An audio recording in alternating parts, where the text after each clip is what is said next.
Welcome, guys. If you have joined me live, say hi in the chat. It would be great to connect with you. We just started, so what I'm going to do is do my podcast on sex addiction and porn addiction and personality disorders, particularly borderline personality disorders. And there is a fraction of the people out there who are going to hear this podcast, and it is going to profoundly change your life. For you people, I'm really, really excited. What's up, Flex? Hey, Nathan, what's up, my man? A really personal issue for me. And if I'm being honest, I think I'm going to get emotional. I'm probably going to cry. So you have that vulnerability to look forward to. My journey. Hey, what's up, Steven? To understanding this part of myself on my long mental health journey. And where I've gotten to, I'm really excited to share this with you because it's so deeply personal. Let me say hi in the chat. Oh, you just signed up for the 16-week? Awesome. Relay. Yeah, those guys are doing great work over there. Let me know how that's going. So let me know in the chat, when you hear personality disorder, what comes to your mind? What comes to your mind? What's the first thing that comes up? What's up, Rob? When you hear personality disorder, what is one of the first things that come up? All right, you know what I'm going to do? I'm going to jump in. Keep the questions coming. Yeah, Rob gets right to the boom. Symptom number 1, fear of abandonment, narcissistic. Definitely. So let's do this. Malfunction. Yeah, that's a great word. All right, let's do this. Take a deep breath. Welcome, brothers and sisters, to Sex Addictions and Porn Afflictions. My name is Craig Pera, the founder of the Mindful Habit System. This is a podcast to help you create healthy sexuality and a great life, and your partner if she's struggling with your addiction. It's for everybody. And frankly, I think it's for every guy. If we want to be prophylactic, if we want to be preventative, we need to learn skills. And so let me tell you about a really important, there's been a number of really powerful moments over the course of the past 12 years in helping people. I'm sorry about it. I had to shut that off. But for them, yeah, but I'm not talking about that. I'm talking about for me personally. I'm talking about, and there were two moments that I can point to that had a significant impact on my emotional intelligence, my mental health, how I was showing up in the world, how I felt about myself. One is when I learned to apply mindfulness to pain. That was like, I advanced a level. That was one of the greatest lessons that I learned from Dr. David Hanscom. If you struggle with chronic pain, you need to know Dr. David Hanscom, a brilliant man. And then there's this other journey that I'm going to share with you today. And I'll just start beginning by telling you where this came from. So I am working with a client who is a counselor. A client who is a therapist who is struggling with sex addiction and porn addiction, heard the podcast, got really deep into the Mindful Habit System and got really deep into me and said, listen, this is what I need. And he said to me, hey, have you ever thought of yourself as someone who has borderline personality disorder? And I said to him, how? In my mind, how dare you? I'm not. No, because those people are really, really, really fucked up. Excuse my language. But that's what I was led to believe, right? That's the Sharon Stone in the movie. She had borderline. And he said something to me that changed my life and gave me this invitation. He said, Craig, I'm getting emotional too early. I'm in the science now, guys. He said, think about it as on a spectrum. Don't think about it like autism. Think about it like a spectrum disorder. Don't think about it like you've got to cross this line, because the line is, first of all, right? If a lot of people, this might come up in their therapy, and they're like, no, you don't have narcissistic personality disorder. You definitely don't have borderline personality disorder. The fact that you're even getting help means you don't have these conditions. When you look at the symptoms, that's not one of the criteria. We'll get to that in a second. So he told me to go look, and I did, and I'm going to go through the symptoms with you now. We're going to go through them together. And here's the first of all, never take medical advice from a life coach.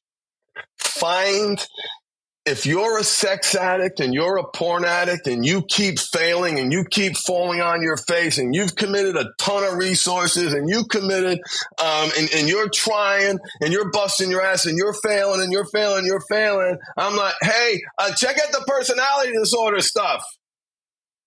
And I've had a number of clients recently wake up to the reality that in their years of therapy, which was so well-intentioned and well-focused on sex addiction and porn addiction, what it meant was that person, that provider, did not have experience in personality disorders, or not in the way that the client might have needed this person to be because of their condition.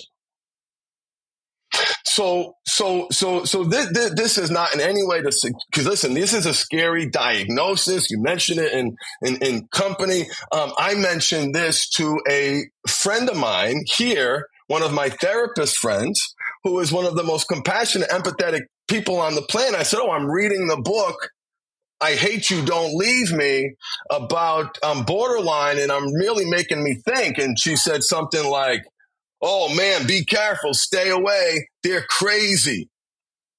And this is one of the most compassionate people I know in the world. So my old counselor said to me, information, not ammunition. I am not qualified to diagnose nor treat a personality disorder. But you know what I've gotten really good over the years doing? Pointing and saying, hey, I know you're struggling, and I know you keep falling flat on your face, and the only word that you have to describe your behavior is that you are a fucking asshole, that you are a piece of shit. It just breaks my heart. There's something else. There's something else. I'm going to go through the symptoms in a second. I would read the book, and I'm going to link to some of the resources. They should be in the chat. I Hate You, Don't Leave Me. You Might Be a Narcissist If. Walking on Eggshells, if you are the partner of someone struggling with conditions. And I've also come to understand how much love these people need, because they come from a place of such deep and profound brokenness that if anybody knows me here, knows I connect with that in a very, very deep way. And despite all the work that I did, I'd still get reactive with my wife. I'd still be a jerk and say things I didn't mean. I'd still snap. When I at least wait until she left the room, I'd fling the slipper like a total jerk. Say things that were like unkind to the single person who saved my life, but even just today, kind, loving, beautiful person. And my daughter's making a comment, man, I'm so deeply wounded, and like it hurts so much, and then sometimes feeling hopeless, and learning to ride those waves. Listen, I am crushing it. This whole revelation has been one of the most important things to happen to me. I've never been more grounded, more connected, and more stable. And this is part of it. This is part of it. So let's go through the symptoms. If you're here joining me live, let me know if any of this is resonating with you. Is this connecting? Does this sound like something that you connect with? And let me know in the chat your reaction to what I'm saying so I can tailor what I'm doing to the people who are here and showing up, okay? So let me share my screen. I'm going to share my screen.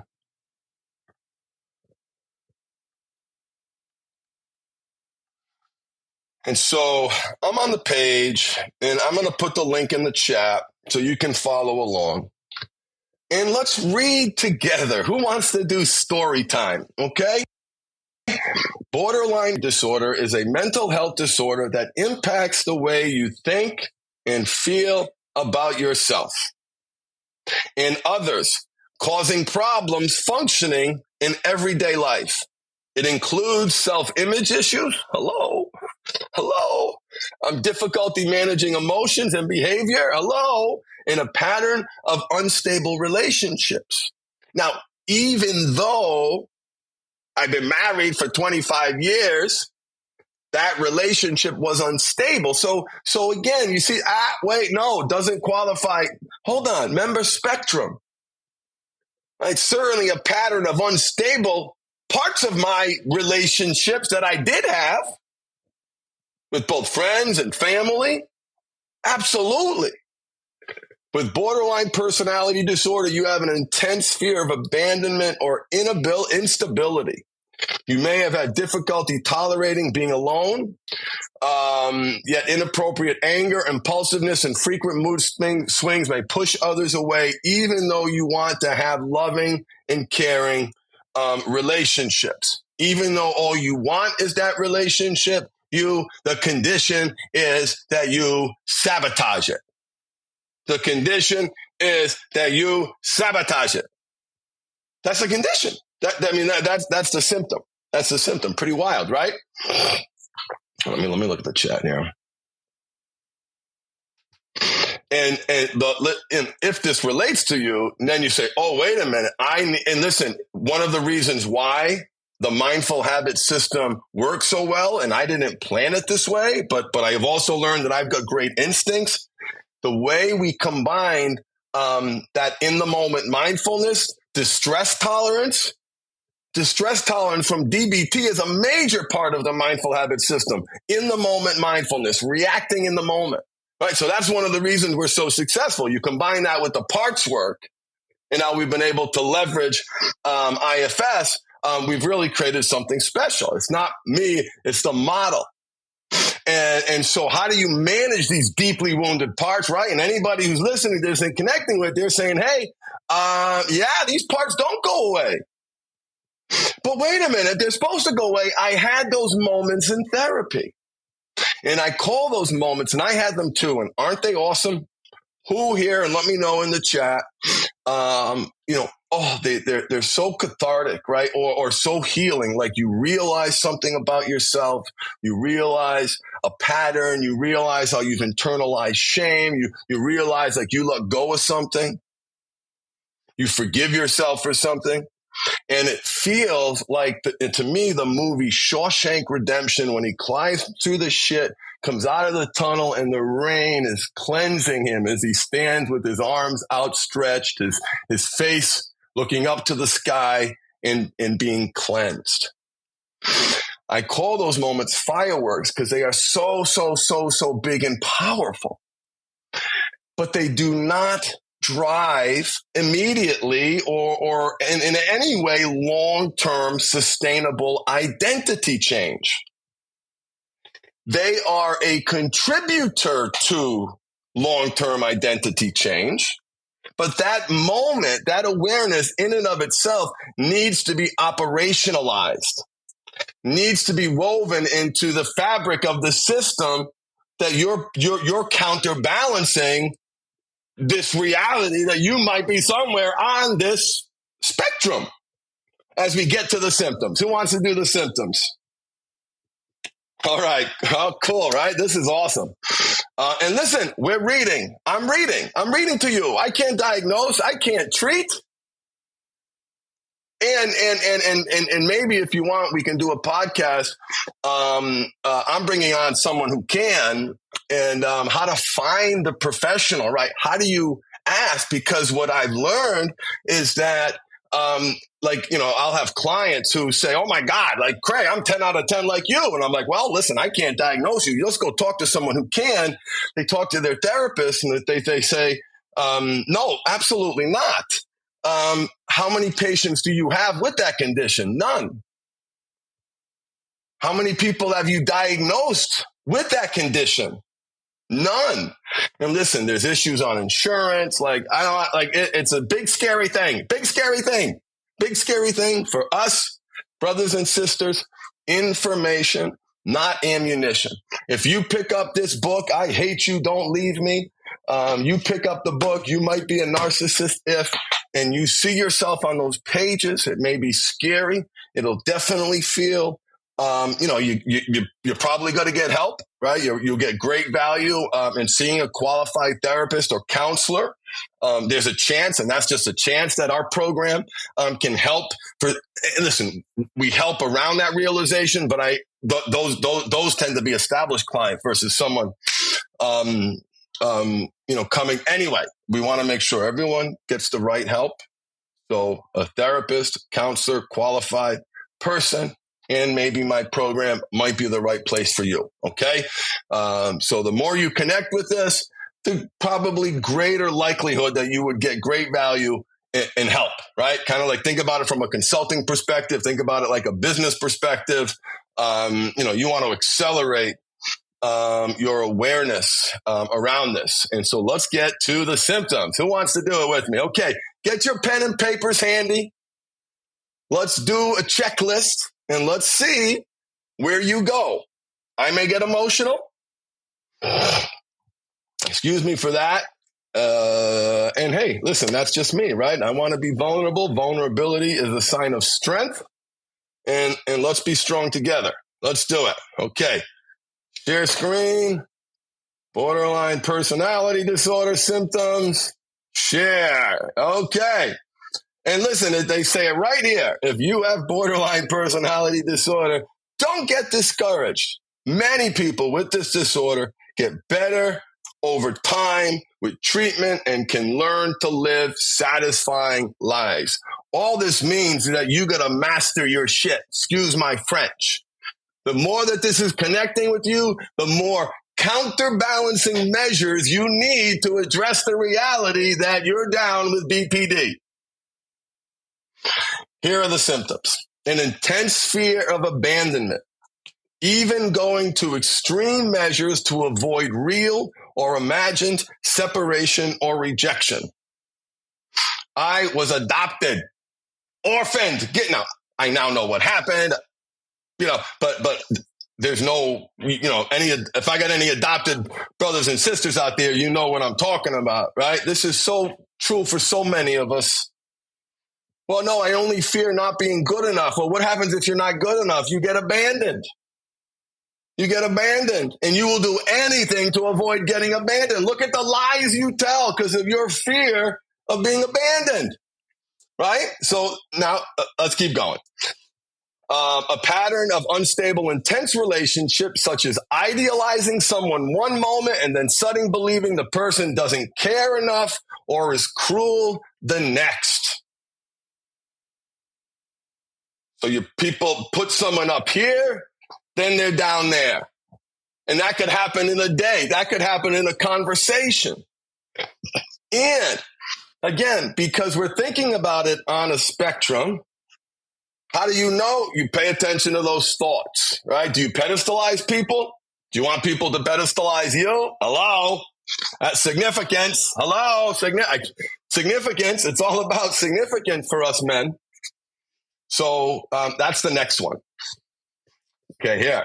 Rapid changes in self-identity and self-image that include shifting goals and values and seeing yourself as bad or as if you don't exist at all. Right? The gift is they call people with BPD chameleons.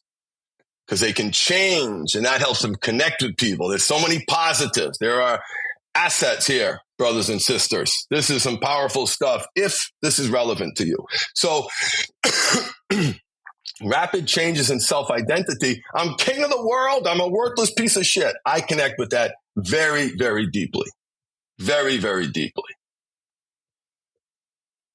Let me see if anyone's got any comments.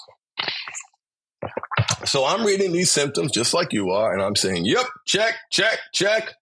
Let's go next. Oh, here's one. I definitely didn't qualify for this one. Wrong. Periods of stress-related paranoia and loss of contact with reality, lasting from a few minutes to a few hours. No, I'm not paranoid. Not loss of contact with reality. But that negative thought that you call risk management and automatic fear that someone is going to do this bad thing. Yes, it's being careful, but it's on a spectrum.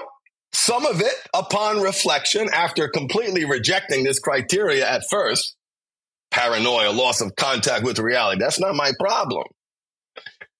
When I examined the lens through which I was reacting, that immediate, automatic, instantaneous with Michelle, still the projection of mother, still that reaction, still that defensive, and so thinking, attributing wrong intent. Oh my gosh, I did that recently, completely. Wrong, ridiculously wrong. Now, the good news is I realize it quickly. I can address it quickly. Even the times I love best when you're able to put the toothpaste back in the paste jar. Like it's like, get back in there. Hold on, no, I'm good. Okay, take a breath, take a walk, go the other way. Not even close to reality. Right? Those words come into my mind. So. That one. Okay. So that one I thought didn't apply. And then upon reflection and then learning about what paranoia was, I most unequivocally applied to me in spades, if that's the expression. Here's the next one. Impulsive and risky behavior, such as gambling. Check. Reckless driving. Check. Unsafe sex. Check. Spending sprees. Check. Binge eating, drug abuse, check. Sabotaging success by suddenly quitting a good job or ending a positive relationship or getting fired for being assistant general counsel at the Hanover Insurance Group at a $3 billion a year company, in-ground parking, sabotage. I check every one of those boxes, checked every one of those boxes. But the binge eating, stuffing myself like that pattern is something I continue to work on. Right? Not unsafe, not reckless driving, not unsafe sex, not gambling, not sabotaging success, but being held back by fear. Oh, yes. Oh, yes. Oh, yes. Especially since I've stepped out of that shell going to Rotary. Rotary is a local civic organization of civic-minded people who want to help the community. It is awesome. The opposite of addiction isn't sobriety, it's connection. And most of us are lonely. It's like smoking 14 cigarettes a day. We got to connect. I realized that I had a lot of connecting here, a lot of connecting, deep connecting what I'm doing, but not out there, not with friends, not with other community members. And putting myself up there. Oh, hi, what do you do? Oh, I'm the worthless piece of shit who used bath salts and got fired from my job after moving cross country and, shit on my wife. Oh, and now I help people. So there's a reactive part and these parts have awakened because now I'm out in the community and now I'm doing things and now I'm, being vulnerable, talking about things. Oh, now I don't believe that. I don't believe that in my heart. I don't believe that organically. Like, but there's a part that does. There's a part that does. Even if he knows it's not true. And so that's fear. That's fear that I have to continue to proactively manage, nurture, honor, respect, and love, which is why the parts work is so important. Because when you've got personality disorders, you can stuff down, you can stuff down, you can stuff down, you can stuff down. And but that's a great skill set. But how do you manage those parts? How do you manage the reality that these reactive behaviors were born in significant trauma, whether it was actual or received that way? This is the physiology.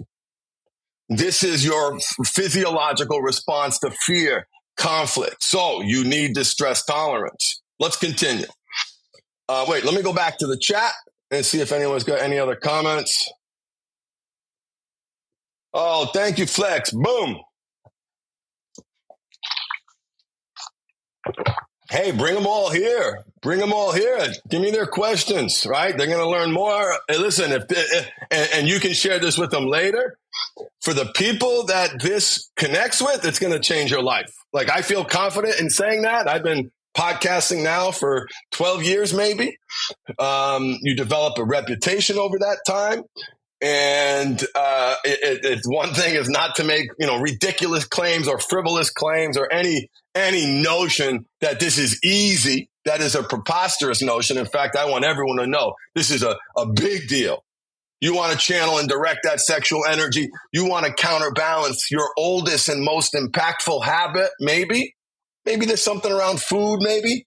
But beyond that, oldest and most impactful habit, using pleasure to escape pain, not wired for it, right? That's the default. Add to that the shame, the hiding, the lying, maybe abuse. That's a lot. That's a lot. There's a reason why that liar part is so strong. That liar is a protector. Anyway, let me get back on track. So here's another one. Now, if these come to you, brothers and sisters, get help, right? When you have those suicidal ideations, that's like, to me, or one way that I invite people to think about it is that's like Mother Nature, the body saying something's wrong. We need help. Something's broken. That evolutionary drive it's time to reach out to help. It's time to reach out for help. And listen, there have been times where I've said to my wife, honey, I am thinking about reaching out for help. And in fact, if I continue to ride this wave, if it continues for another few days, I'm going to do that. I think that's the right thing to do. That's the safe thing to do, because that's how you manage mental health. And that was one of the biggest lessons for me, having my local counselor, therapist, good friend, Tony Overbay will, maybe I can get him on record conceding I am borderline-ish. And they all say, if you're seeking help, reaching help, you don't qualify. Well, I don't know. I don't see that in this description. Clearly, because I'm not qualified to diagnose or treat. But let's get back to the next one. Suicidal threats or behavior or self-injury, often in response to fear of separation or rejection. So think about some of the sabotaging behavior that you may have engaged in when you got caught, in response to perceived abandonment. Or think about how you felt. Think about the thoughts that you were having in your head. Because again, we're not looking for a line that you have to cross and you now get some badge that you get to wear. We're saying on a spectrum, I connect with that. Well, let me go digging deeper. No. Okay, it's not everything that's to qualify. There might be a lot there. But again, we are educated people.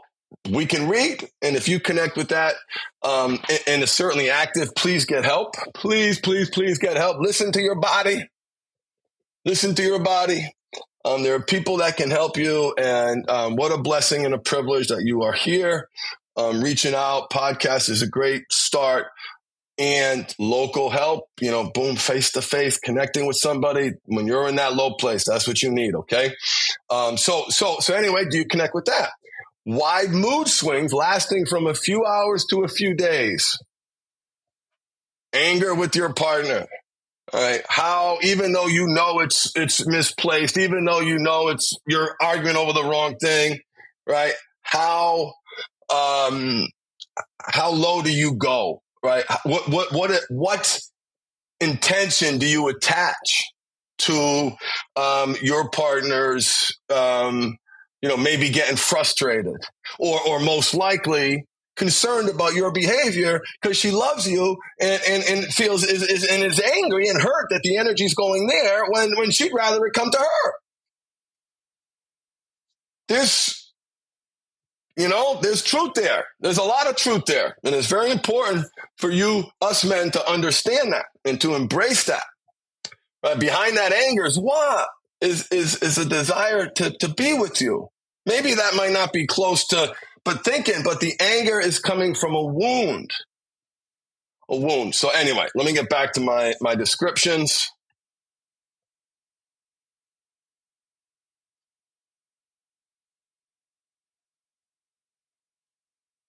All right, just checking out the chat. Let's keep going. Wide mood swings lasting from a few hours to a few days, which can include intense happiness, irritability, shame, and anxiety. It is because, so I was diagnosed with bipolar, and I was prescribed Lamictal, and because the highs were so high, the lows were so low, but upon reflection, I think the sex addiction got in the way of someone saying, "Oh my God, wow, you're 10 for 10 in a really, really significant way." At my low point. So other one, ongoing feelings of emptiness. Ongoing feelings of emptiness. And this is why you cannot, or please do not, define sobriety or success by feeling good and feeling happy. That's not fair. Congratulations on the efforts you took to create happy and to create good, but what goes up must come down. You're going to experience pain. You're going to experience loss. And if you love your animal, I'll use that as a safe example, and you open your heart to that pet and you give that animal all your love, that animal is going to pass. And you are going to mourn tremendously. And the more that you suffer, the greater that you suffer is an inverse correlation to the depth of your love. You don't shut down. You open up. I want to suffer more. I want to suffer more because I want to live. I want to love. I want to be vulnerable. I want to cry. I want to say, hey, that Pantera song, I'm broken. Damn, I connect with that. Let's get back to the symptoms. So, ongoing feelings of emptiness. Hello, darkness, my old friend. Someone listening to this has had those feelings, and you may be having them now, and they will pass. It is a skill. It is a belief system. There are things that you can do to potentially accelerate the passing. It is also a sign. It is also I wish for you to be a trigger to reach out and to connect. Because the opposite of addiction is in sobriety, it's connection, and that means so much more than you could possibly ever imagine. Whatever you think it means, multiply it by 1,000. Multiply it by 1,000. You're going to have a feeling of emptiness. We all are. What are you going to do about it? What do you do? What's anchoring? What's lifting you up? The buoy, the support. It's connection. It's connection. Last symptom. Inappropriate and intense anger, such as frequently losing your temper, being sarcastic or bitter, or having physical fights. I fought with a mugger, punched him in the face, dropped him on the ground. I've been stabbed in the neck when I was 18 years old in Montreal, Canada. I have been abusive to Michelle. She doesn't like that word, but I like it because it's accountability for me. I threw a boot at her, okay, and right, there's no excuse for that. No, grabbed her arm once, no excuse for that. Right, long time ago. So these were the symptoms, and so I read these symptoms, and then I read the book. I Hate You, Don't Leave Me. And then I read, You Might Be a Narcissist If. We're going to get to the narcissism in another broadcast. But these are the symptoms. And so the opportunity for you is to read. Is there out of 10, how many am I? Am I 6 out of 10? Am I 7 out of 10? How many do you need to qualify for the diagnosis? So here's a way to think about it. And here's a way that might guide your conversation with your therapist or provider to help you get the best information, to help you learn as much as you can about yourself and ask the right questions. So one of the things that I find really enjoyable is when clients, so first step is the symptom at all present, right? And so like whatever word's there, you can almost like take off the word and it's like, is it at all present? Is it severe? Severe. Was it present? Yes or no? A or nay? And then the second part is is it 25% there? Like if you to imagine what 100% looks like this top of the crate, and I don't mean any disrespect. I'm using words that society tells us about these people, crazy, disturbed, and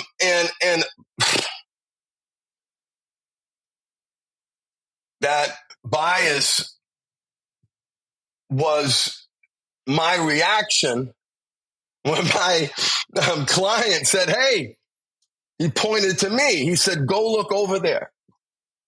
Go look over there. I looked over there and I went, oh my God. Oh my God. How could this be? In self-help professionally for 12 years? Now 12 years this January.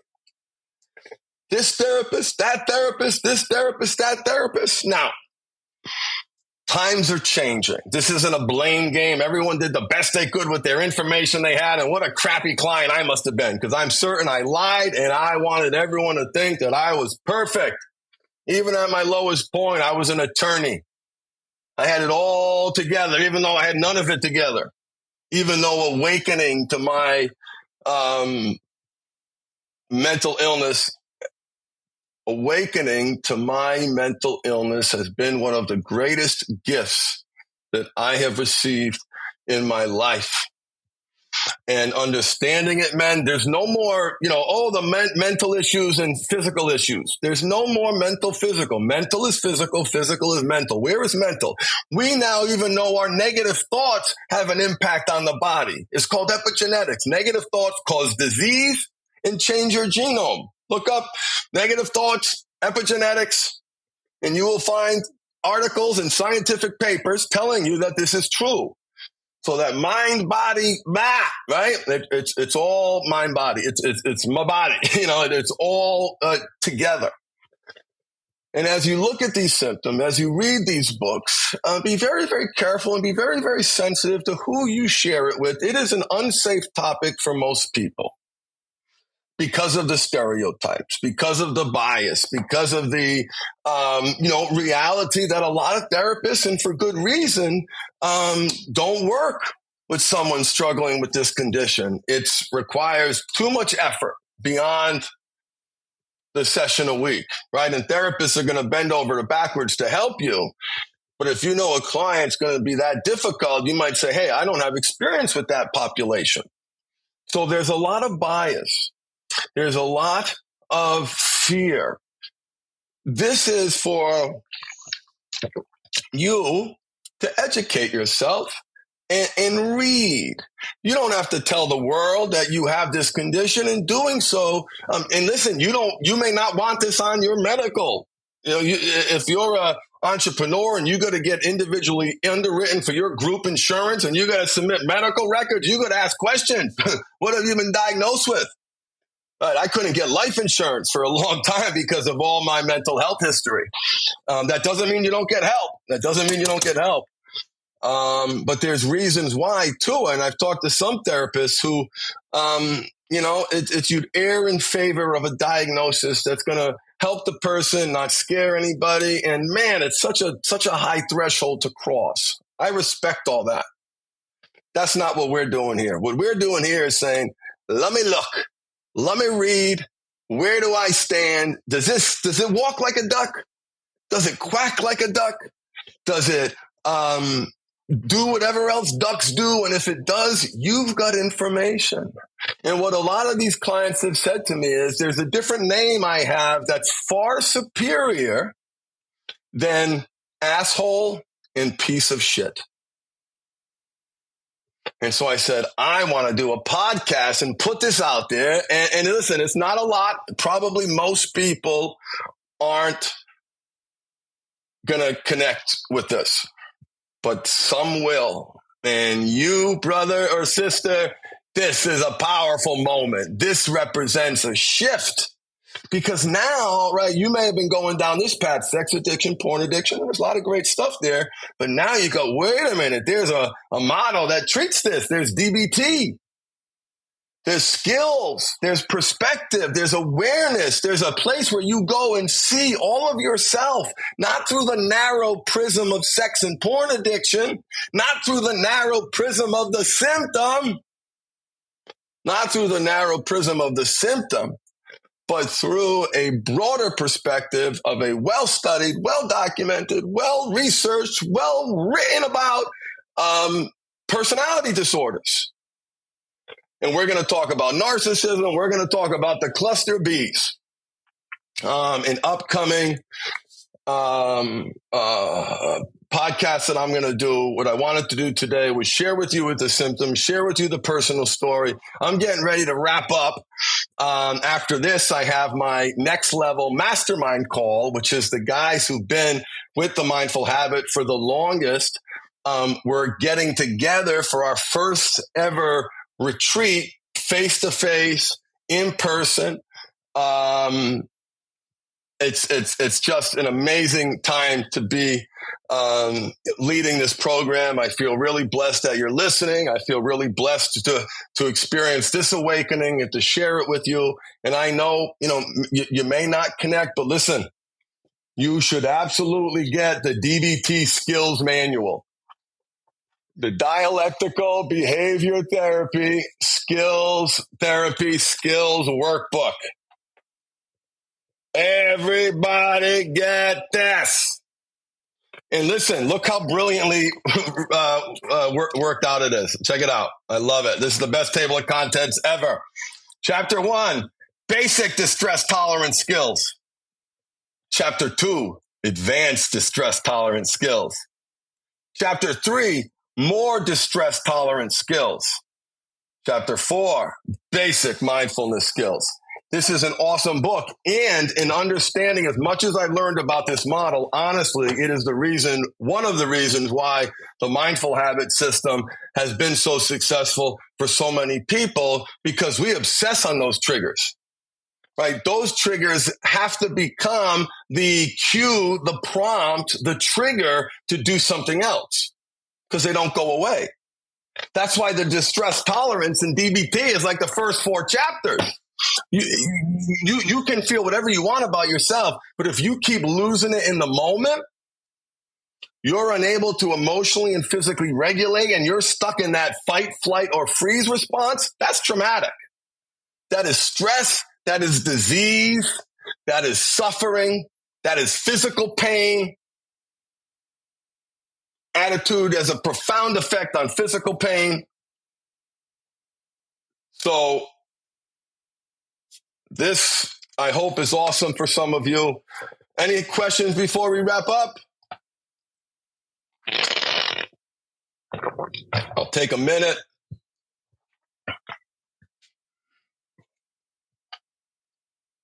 If anybody has any questions, feel free to tell them in the chat. And listen, I would love to bring people on. I had one idea to do a one-on-one coaching, but live, right? Live. Anyway, it would have to be incredibly valuable for the person primarily. And that's, post a book in the chat. You got it. I'm going to put them both in the chat. They're in the description. So if you come back to one of my channels later on too, if you happen to miss them now, I am definitely not live daily. I am live once a week, but no scheduled time. It's when someone has a cancellation or when I'm feeling inspired. And I felt inspired because I've been sharing this story. And I had another client, and I hope you're listening, brother. I love you, and I'm so proud to be part of your journey. He was reading a book called Distress How to avoid high conflict and how to avoid high conflict individuals, like how to keep high conflict individuals from ruining your life. That was literally the book that he was reading. He's reading this book for his business partner because his business partner is this high conflict person. And as he's reading this book, he sees himself in each page, just like I did. It's like, whoa, that's me. Whoa, that's me. Whoa, that's me. And listen, if that does happen, I need to tell you, it's awesome. It's powerful. It's also very unnerving. That's why I said, get help. You might need help anchoring. It feels you wonder, like, what do you know? What's real? What are you paying attention to? What are you reacting to? If you're wrong there, where else are you wrong? Right? It's almost causes for some people, who am I? If I'm always wrong, always being a jerk, always being reactive, no, that's a negative perspective. The positive perspective is owning the outcome. Owning the outcome is self-leadership. Owning the outcome starts with the premise, I know that I can't control what people do.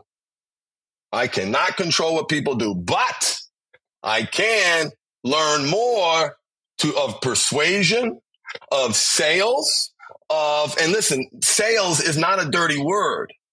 Like selling ideas, right? You got to sell your ideas. How do you package those ideas? Right? You've got somebody who you want to do something, or you've got someone conflict, right? You want to be able to resolve that better. And you can. And that's the beauty of growth, development, and change. Your DNA is not your destiny. All right. Flex Fitness is going to get my notifications. Robert will be down to go live again. That would be awesome.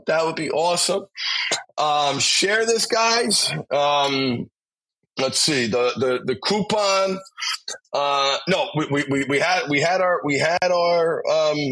We had our January sale. We sent that around by email. If anybody has any questions about our programs, reach out to support@themindfulhabit.com, or you can call the number on the website and set an appointment.